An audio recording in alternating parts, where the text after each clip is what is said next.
People really enjoy their job, and companies at times go, we want to reward you. So they put them into a leadership role, and it's the worst case scenario.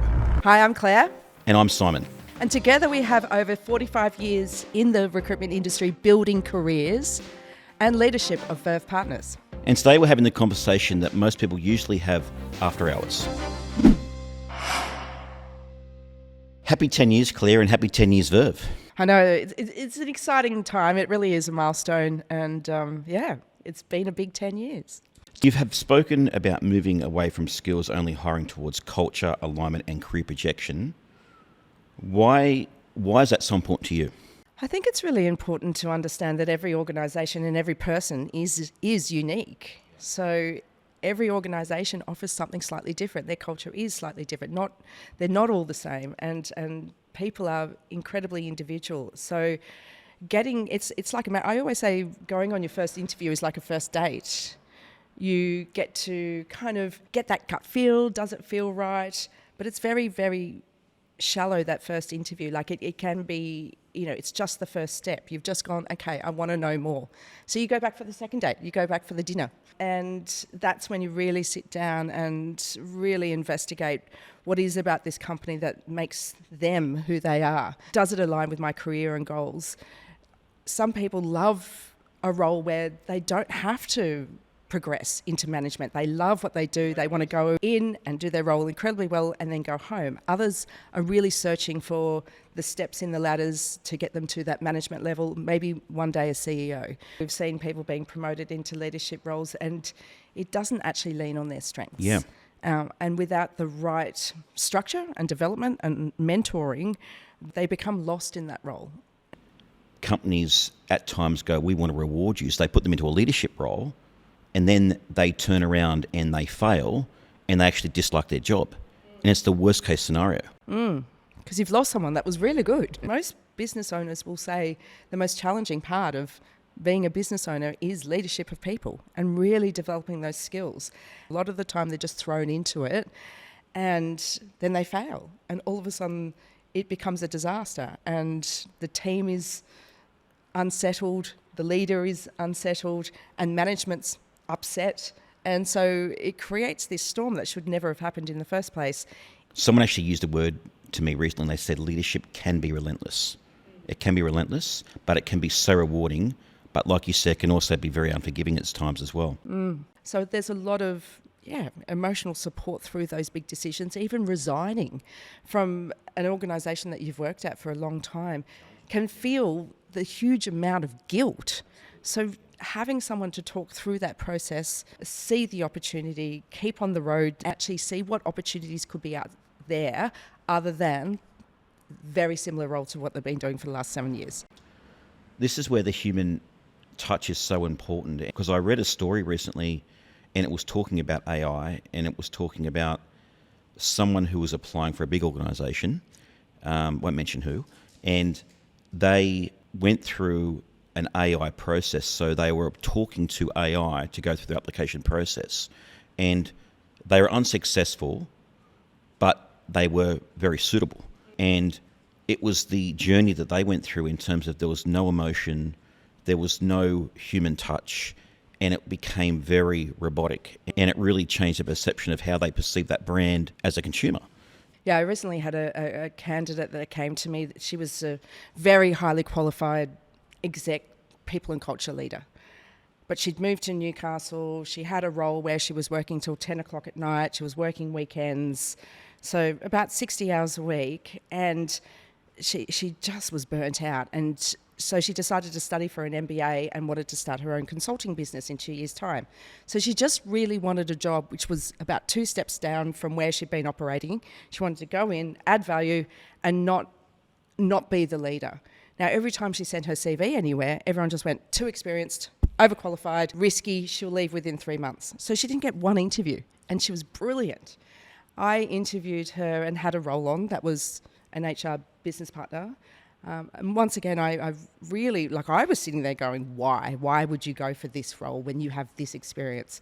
But after talking to her and understanding her motivations, where she was at, what her plan was, and contracting in a fixed term contract for 12 to 18 months was perfect for her. at 2 steps down so that she could focus on her studies and setting up her business. So I sent the CV across, got a call from my client within probably 2 minutes and said, overqualified, Claire, why would you send us this? And I really talked through the story. A lot of what we do is storytelling. So really talked through her story, her background. She got the interview, got the job. They didn't interview anyone else. And she's been there now, I'd say 7 or 8 months, and incredibly happy, and they're incredibly happy. But she would never have got that role if she didn't come through us. And you're supporting her on that journey about her feelings, doubting yourself. It's natural when you are going to market and not being successful, and you clearly have the skills. And that's where it becomes that mentor coaching piece when you're taking a candidate through a journey, because when they do get to the 11th hour, they feel like they've been supported, they feel very looked after, and they feel very excited about the journey ahead of them in this new role. So they come with the right energy and motivation, feeling that they've had that support along the way, which is so critical. Absolutely. What was the hardest season of the business that almost broke you? Whew. There's been a couple. Absolutely. It would be around the leadership piece. Yep. I would say 2 years ago, and this is being really vulnerable right now, but 2 years ago, you and I we had 17 staff. The industry was absolutely crazily booming after COVID. We couldn't keep up with it. And so everybody was quite busy. And really recognising that moment where one day we found out that a toxic behaviour in the culture of the business had dramatically grown, and we had no idea. We didn't have our finger on the pulse, and it came as a shock, and it shouldn't have come as a shock. But by the time we recognised it, it was too late. It'd been going, those water cooler conversations had grown, and what followed over the next 12 months was devastating. So we lost around 6 staff, and it never happened in 10 years. And so it just really took me by surprise. And as I said, by the time we recognised what was happening, it was way too late. So that loss of some really good people and not identifying that toxic behaviour. But what it did in reflection is give us the opportunity to really think, how did we miss that so badly? How did we not have our finger on the pulse? How did that behaviour continue and grow so dramatically? And I would think that you and I have done a lot of soul searching after that over the last 12 months since that happened, and a lot of lessons were learned, and the need for clear as client communication. I must admit I am a little bit of a people pleaser, so uncomfortable conversations sometimes can be really difficult for me, and I might steer away from them. But that's what happened at that time. Those behaviours were noticeable, and I probably chose to ignore them because it was difficult and uncomfortable. But acknowledging that behaviour of mine allowed it to grow. So I really blamed myself, and I felt like a failure. But instead of letting it consume me, I took the opportunity to go, I need to be better. I need to be a better leader. I think what you and I both come out of that saying is there are behaviours we'll not accept, and you become very protective of your culture. And you come out the other side and you go, yes, we've got the right people working for us. And I'm really proud of that. And I think I'm very, as odd as it sounds, I'm glad we went through that because we learned a lot from it.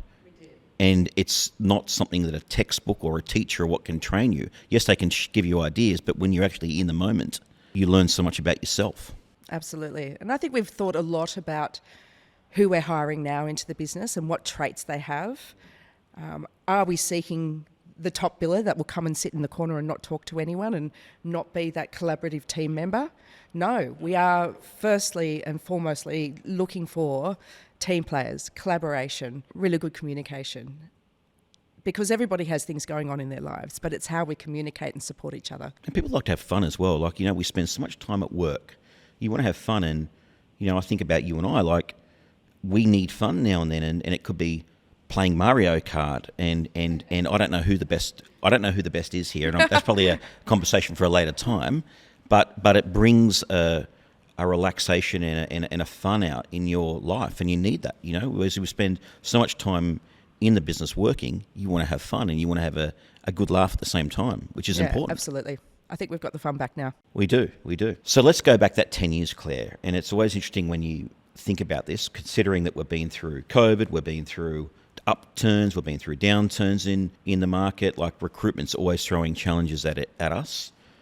But with that in mind, what would the now Claire, the 10 years in business Claire, give the Claire back 10 years ago? What advice would you give that Claire? Oh, absolutely acknowledging that leadership will be a big part of your role and that you can't ignore it. So acknowledging that I hadn't had a huge amount of experience in leadership. So I'd go back and really do a lot more development and training and mentoring in leadership, because I've probably learned a little bit the hard way. So yeah, I'd go back and absolutely invest time and energy into that growth. It's interesting too, though. Sometimes 10 years ago, you don't know. You know, there's that saying, you don't know what you don't know. So you don't know as much as you understand recruitment and the principles of leadership because you've run teams and whatnot before. But running a business as a leader is so different. So then you ask yourself, well, what do I need to know? But then sometimes you don't know what you need to know because the hurdles and challenges that be thrown at you, you just can't predict, can you? No. So it's a hard one. But I know what you mean. Like, you really want to be in a position where what are the tricks and what are the tactics I can take with me into this journey? But the question is, what are those? What are they? Yeah, and I think leadership, it's not a one size fits all. So I think the challenge is you need to be able to flex and adapt to the person that's sitting in front of you. So one person really enjoy direct, short communication. The next person needs a lot of fluff and more softer approach. But the most important thing is always clarity of expectations, clarity of role, clarity of boundaries. Very important. It's interesting, you read all these books and you listen to people present about leadership, and it's always interesting about different personalities, and you tapped into this really well. Some people want an email sent to them about when it's time to follow up, where others would go, what does that mean? Am I in trouble? Where they prefer that face-to-face, can we catch up now? Like you said, it's not one shoe fits all. It was really interesting to talk about just leadership and communication. We typically used to hire a lot of people from the tier 1 recruitment firms, so the global large recruitment firms. And if I ever said, hey, can we go and have a chat in the boardroom, you would see the fear instantly hit their face. They were triggered by that one line. Like PTSD. And so it's okay. Yeah. We're just going to go and discuss this. We're not having a disciplinary conversation now. But it was amazing how that was entrenched in them. It's interesting, isn't it? Yeah, because they get so used to that style.